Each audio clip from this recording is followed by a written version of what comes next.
जी नमस्कार। आते हैं हम लोग अभी कांग्रेस के स्थापना से संबंधित बहुत से जानकारियां देना निहायत जरूरी है। तो सबसे पहले हम आपको आइए बताते हैं कि कांग्रेस के स्थापना कब किया गया। ध्यान रखेंगे, कांग्रेस की स्थापना 1885 में की गई थी और इस 1885 में नियम था कि पुणे में इसका स्थापना किया जाएगा, लेकिन पुणे में प्लेग महामारी फैल जाने के कारण ये बैठक मुंबई में ही आयोजित की गई और मुंबई में संस्कृत तेजपाल उच्च विद्यालय, ये देखिए यहाँ लिखा हुआ है संस्कृत तेजपाल उच्च विद्यालय में इसकी नींव डाली गई। दिसंबर के महीने में 28 दिसंबर 1885 को। ध्यान रखेंगे, इसकी स्थापना अंग्रेजों के सहायता से ही की गई थी। ए.ओ. ह्यूम थे, ए.ओ. ह्यूम, जिनको हम लोग ऑलेन ऑक्टेवियन ह्यूम भी कहते हैं, यही व्यक्ति थे। ये ऑलरेडी एक IAS अधिकारी थे, ऑलेन ऑक्टेवियन ह्यूम।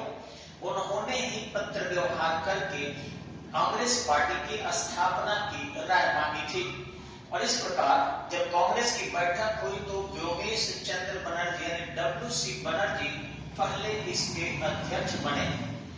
वे बंगाली ईसाई थे। बनर्जी टाइटिल है लेकिन इनका धर्म ईसाई था और ये बंगाल के रहने वाले भारतीय थे।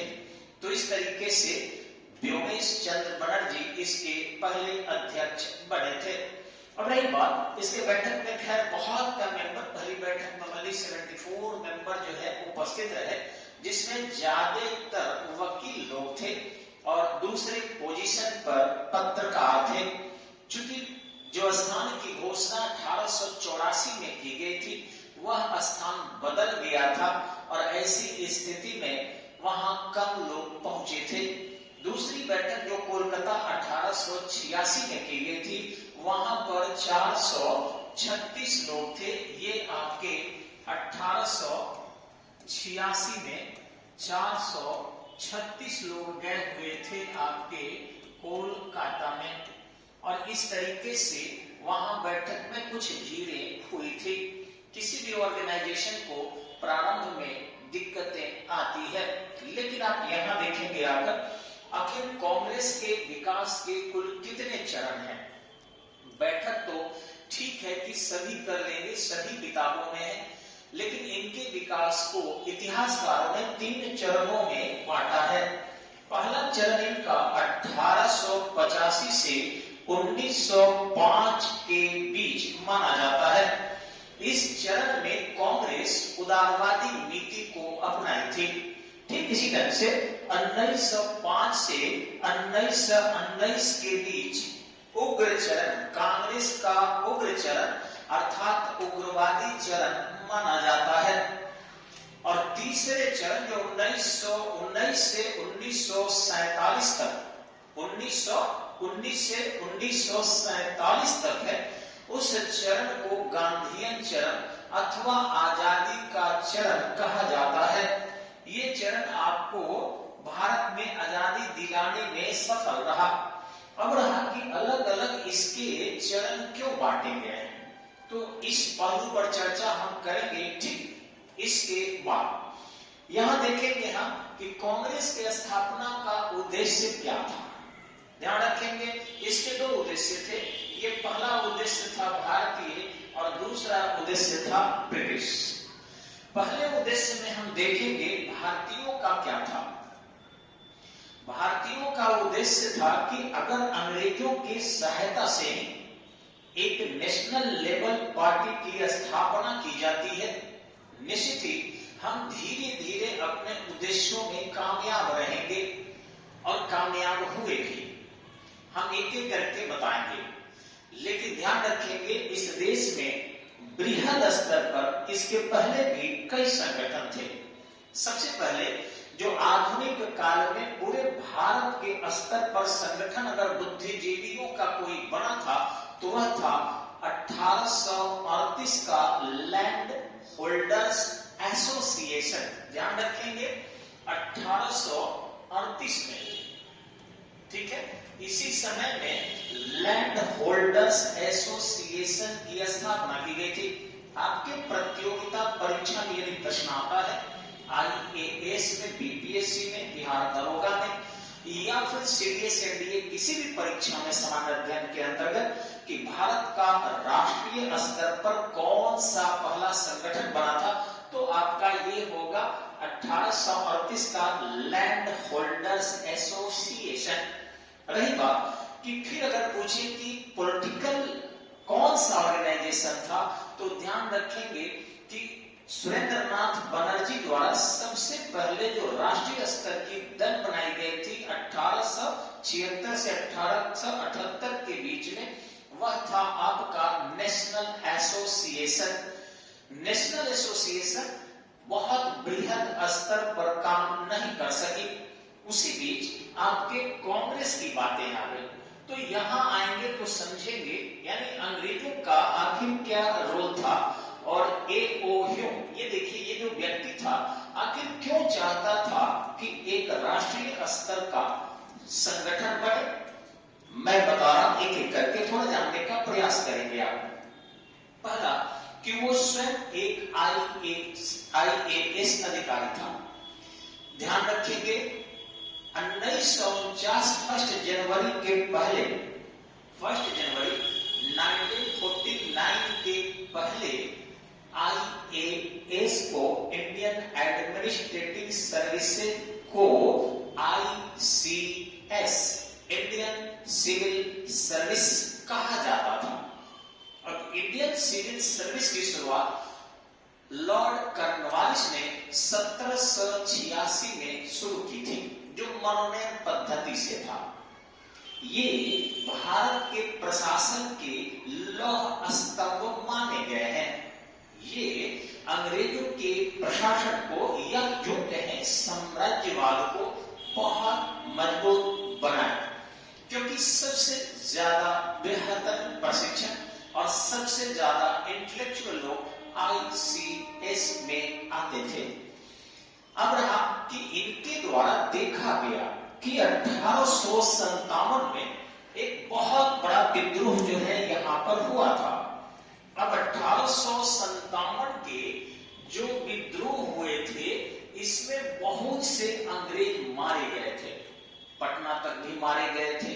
उधर जो है आपके नाना साहब ने बहुत से लोगों को मारा था, ठीक, बहुत सारे स्त्री बच्चे उनके जला दिए गए थे, झांसी की रानी भी लड़ी थी। तो 1857 की बगावत को उन्होंने देखा और देखने के बाद इस निष्कर्ष पर पहुंचे कि भारत में अगर ऐसा ही कोई बगावत आया तो शायद अंग्रेज बहुत मारे जाएंगे। इस व्यक्ति के मस्तिष्क में एवं उनके मस्तिष्क में यही आया। वह जब उत्तराखंड और हिमाचल प्रदेश के पर्वतीय क्षेत्रों में था, तो वह प्रशासन के दौरान अनुभव किया कि भारत में एक ऐसी ही बयार बह रही है जिससे बृहद स्तर पर पुनः बगावत हो, आंदोलन हो। इससे निपटने के लिए उसने एक काम किया कि सेफ्टी बल्ब की तरह, सेफ्टी बल्ब जो है आपको ऑलरेडी कोयला के खदानों में लोग लेकर जाता है सिर पर बांधकर, जिससे मीथेन गैस का स्रावन हो तो उसका फ्लेम बढ़ जाए, यानी उस जाली के अंदर जो है मीथेन गैस जब जाएगा तो फ्लेम बढ़ जाएगी, रोशनी बढ़ जाएगी और फिर दुर्घटना होने से पहले कोयला खदान के लोग उससे बाहर निकल आएगा। इसी को सेफ्टी बल्ब कहा गया और वो पगड़ी में ऐसे बांधा हुआ रहता है, कोयला खोदने वाले लोग बत्ती जलाकर जाते हैं। तो अंग्रेज ये जो था ये सेफ्टी बल्ब की तरह कांग्रेस की स्थापना करना चाहता था। वह इसलिए क्योंकि वो जानता था कि एक मंच जब तक राष्ट्रीय स्तर पर नहीं बनेगा, भारतीय लोगों की आवाजें नहीं आएगी। यदि उनकी आवाजें मंच पर आएगी और जो साम्राज्यवाद को नहीं तोड़ता होगा, उन आवाजों को हम स्वीकार कर लेंगे और जो आवाजें हमारे साम्राज्यवाद को कमजोर करती होगी, उन आवाजों को तैयारी करके रखेंगे। तो इस ढंग से सेफ्टी बल्ब की तरह उन्होंने अंग्रेजों ने सोचा था, ताकि भविष्य में कोई 1857 की दुर्घटना न घटे और अंग्रेज नहीं मारे जाएं। लेकिन ध्यान रखिए, यहां पर भारतीय भी कम नहीं थे। भारतीय राजनेताओं ने सोचा कि अगर ये अंग्रेज इस दल की स्थापना में सहयोग करता, अगर अंग्रेज कांग्रेस पार्टी की स्थापना में सहयोग करता है, तो वैसी स्थिति में हम काफी फायदे में रहेंगे, क्योंकि वायसराय द्वारा, उसमें वायसराय था लॉर्ड डफरिन, ये ध्यान रखिएगा, लॉर्ड डफरिन जो था ये 1885 में भारत का वायसराय था। तो लॉर्ड डफरिन अगर कहीं वज्रपात करेगा, अगर कहीं इस पार्टी को समाप्त करना चाहेगा, तो इसका हेड है A.O. ह्यूम। तो वैसी स्थिति में जब लौका बिजली गिरती है और घर पर अगर अर्थिंग लगा हुआ है, त्वरित चालक लगे हुए हैं, तो सारा आवेश पृथ्वी में चला जाता है और भवन को क्षति नहीं होती है। इसी ढंग से भारतीय इसको डील किए, अर्थात त्वरित चालक की तरह भारतीयों ने A.O. ह्यूम का यूज किया था और आपको किसी प्रकार का वज्रपात हुआ भी नहीं। रही बात आपको कि कांग्रेस अपने इस चरण में क्यों मानी गई कि ये प्रारंभिक चरण है और विकासात्मक चरण है। एक शब्द से आप अर्थ लगाएंगे कि इस चरण में बाल गंगाधर तिलक का दल मजबूत हो गया। 1875 में आर्य समाज की स्थापना हुई थी दयानंद सरस्वती द्वारा, और यही आर्य समाज की मैक्सिमम मेंबर, मैक्सिमम सदस्य जो थे, वे सभी के सभी कांग्रेस में शामिल हो गए। ये लगभग 1890 से 1905 के आसपास जो था वो तिलक थे, बिपिन चंद्र पाल थे, और इस ढंग से आपका अनेक बड़े बड़े ऐसे नेता इसमें शामिल हो गए थे जो चाहते थे कि हम आजादी जल्दी से जल्दी ले लें, स्वायत्तता ले लें। अब हुआ क्या इसमें कि जब आजादी तुरंत ले ले या स्वायत्तता ले ले, ऐसी जब बारी आती है वहां, तो वे पूर्व के कांग्रेसियों का मजाक उड़ाते हैं। वो कहते हैं कि अगर वर्ष में एक बार मेढक की तरह हम टर्राएंगे, वर्ष में एक बार मेढक की तरह टर्राएंगे, तो हमें आजादी नहीं मिलेगी। लेकिन ध्यान रखेंगे, ये तो तिलक का स्टेटमेंट जरूर था आंदोलन को उग्र करने के लिए, ताकि सबों में जोश आए, जुनून आए। लेकिन दादा भाई नौरोजी ने क्या जवाब दिया था, आप सुनेंगे तो आश्चर्य करेंगे। कांग्रेस अपने प्रारंभिक चरण में, अर्थात अपने विकासात्मक चरण में 1885 से 1905 के बीच अत्यधिक वैज्ञानिक तरीके से बढ़ रही थी। विश्व के लगभग 55-60 देशों में अंग्रेजों का नियंत्रण था और अंग्रेजों के पास एक से एक अस्त्र शस्त्र थे। यदि सीधे तौर पर अंग्रेजी कानून का उल्लंघन किया जाता तो शायद ये दल समाप्त हो जाता। अतः दादा भाई नौरोजी ने कहा, हम एक ऐसे कांग्रेसी हैं जो उसने लिस्ट बनाया कि हम अंग्रेजों से वह मांग कर रहे हैं जो अंग्रेज कतई नहीं मानेंगे, और यदि अंग्रेज नहीं मानते हैं तो वैसी स्थिति में हम जनता के पास जाएंगे, क्योंकि अंग्रेज भारत में आए हैं व्हाइट मैन बर्डन शीप करके, यानी गोरे लोगों को गॉड ने, गोरे लोगों को गॉड ने कुछ वर्ग समझा है, वर्ग दिया है कि तुम जाओ और काले लोगों को समझाओ, सिखाओ। यह कहकर भारतीय लोगों को अपने साथ जोड़ने लगे। कुछ भारतीय अंग्रेजों को मुगलों से त्रस्त आकर मदद भी कर रहे थे। ऐसी स्थिति में भारतीय लोगों के विश्वास को कमजोर करने के लिए प्रथम चरण में कांग्रेस उदारवादी नीति अपनाई। वे लिस्ट बनाते थे कि हे मेरे माई बाप, आप भारत की एकता अखंडता के लिए प्रयत्न करते हैं, भारत के सुरक्षा और संरक्षा के लिए प्रयत्न करते हैं, अतः एक काम करें। काम वह है, आप नमक कर को कम कर दीजिए जिससे जनता को फायदा होगा। भारतीय सेना में भारतीय लोगों को नियुक्त कर दीजिए। आप जो है देश के उत्पादित माल को भेजिए और कच्चे माल को यहाँ से न भेजिए। दूसरा कि यहाँ पर उद्योग लगाइए, यहाँ पर जनता से कम टैक्स लीजिए। ये सब लिख कर और वो चिट्ठा दिए। वो जानते थे कि अंग्रेज 7 समंदर पार से यहाँ आए थे शोषण करने, पैसे और धन ले जाने, वो करेंगे नहीं। और वैसी स्थिति में उनकी महत्ता जो जनता के बीच स्थापित है वो कम होगी। और इस तरीके से अगले वर्ष फिर कांग्रेस बैठा करती थी और कहती थी कि जो अंग्रेज व्हाइट मैन बोर्डिंग शिप की बात करते हैं, अर्थात भारत के उत्थान करने का दावा करते हैं, वही अंग्रेज आज हम इन भारतीय लोगों के लिए ही लिस्ट दिए हैं, मान लीजिए, क्यों नहीं मान रहे हैं। अर्थात उनके अंदर भीतरघात है, अर्थात वो भारत का शोषण कर रहे हैं, उनके कथनी और करनी में अंतर है। इस चीज को उजागर किया और कांग्रेस के लिए एक मजबूत डाल दिया, काफी मजबूत डाला, जिससे जन जन तक पहुंचा और अंग्रेजों का वज्रपात भी नहीं हुआ।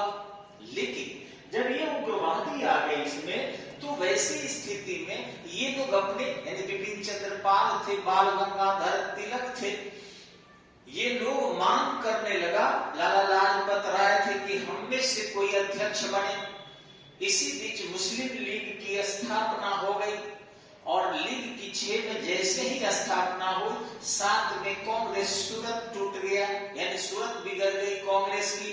इस चरण में कांग्रेस पूरी तरह उग्रवादी नीति को अपनाना चाह रही थी, लेकिन इस उग्र नीति से देश के अंदर जो हमारे क्रांतिकारी लोग थे, उनमें भी क्रांतिकारी प्रवृत्तियां सामने आई, जिसमें कामागाटा मारू प्रकरण 1913, ठीक इसी ढंग से आपके मुजफ्फरपुर में आप देखे होंगे खुदीराम बोस द्वारा प्रफुल्ल चाकी द्वारा किंग्स कोर्ट पर बम का फेंका जाना। ठीक इसी ढंग से 1911 में 12 में राजधानी परिवर्तन करने के दौरान लॉर्ड हार्डिंग के हाथी के हौदे पर बम फेंका जाना। तो ये एक से एक उग्र चरण भारत में शुरू हो गया, लेकिन इससे आजादी दिख नहीं रही थी। महात्मा गांधी का पदार्पण भारत में होता है 9 जनवरी 1915 को। 9 जनवरी 1915 को जब गांधी भारत में आते हैं, एकाएक कांग्रेस में शामिल नहीं होते, वो पूरे देश की दौरा करते हैं, समझते हैं, 16 लखनऊ के अधिवेशन में भाग लेते हैं। लेकिन सवाल पूछे, गांधी जी कांग्रेस के किस अधिवेशन में सबसे पहले भाग लिए? 16 मत मारिएगा, गलत हो जाएगा। 1901 कोलकाता अधिवेशन, 1901 कोलकाता अधिवेशन में सबसे पहले भाग लिए थे। और 1916 में जब वो लखनऊ में भाग लिए, जहां पर गरम दल नरम दल एक हो गया, मुस्लिम लीग भी साथ में बैठक में भाग ली, वहीं राजकुमार शुक्ल जो थे उनसे मिले और उन्होंने चंपारण में आमंत्रित किया। 17 के चंपारण की सफलता, 18 के खेरा की सफलता, 1918 के अहमदाबाद मिल मजदूर की सफलता, 1919 के रॉलेट एक्ट ने इतना गांधी को राष्ट्रीय नेता बना दिया, इतना मजबूत कर दिया कि अंततः 1947 तक कांग्रेस उनके इशारों पर चलती रही। 1920 में उन्होंने असहयोग आंदोलन की शुरुआत किया और सतर्कता से समय रहते उसे वापस भेज ले लिया। ठीक इसी तरह से 1924 में बेलगांव में अध्यक्षता भी किए। 1928 में उन्होंने मोतीलाल नेहरू के साथ मिलकर कोलकाता में स्वायत्तता की मांग किए। 1929 में लाहौर में जवाहरलाल नेहरू के साथ मिलकर पूर्ण स्वतंत्रता की मांग किए। 1931 में कराची गए, भले ही उनको काला झंडा लोग दिखाया कि भगत सिंह को क्यों नहीं बचा सके। उसके बाद वो 3 गोलमेज सम्मेलन में से एकमात्र गोलमेज सम्मेलन दूसरे में गए और अनसेटिस्फाइड होकर आए, जिससे देखिए कि फिर सभी ने अवाज्ञा आंदोलन चलाया। दोबारा जो फर्स्ट शुरू कर दिए थे आपके 6 अप्रैल 1930 को। इसके बाद 1932 में पुनः समझौता किए। 1935-36 के अधिनियम का उन्होंने विरोध किया। 1940 में सेकेंड वर्ल्ड वॉर के दौरान भी व्यक्तिगत सत्याग्रह चलाया। 1942 में भारत छोड़ो आंदोलन चलाया और जेल भी गए। भले ही उनके अपने निजी सचिव डेथ कर गए, महादेव देसाई और पत्नी भी कस्तूरबा जेल में ही डेथ कर गई। फिर भी आंदोलन से वो हटे नहीं और अंततः 15 अगस्त 1947 को देश की आजादी दिला सके। अतः गांधी के सर्वोपरि योगदान के कारण इस चरण को गांधीय चरण कहा जाता है। अगले कौन कौन से सम्मेलन में कौन कौन अध्यक्षता किए, ये भी हम अगले वीडियो में आपको तुरंत के तुरंत भेजेंगे। इसलिए आप प्लीज सब्सक्राइब कीजिए और अपने दोस्तों को भी सब्सक्राइब करने के लिए कहिए, जिससे कम से कम मोटिवेशन हमको हो सके। धन्यवाद। जय हिंद, जय भारत।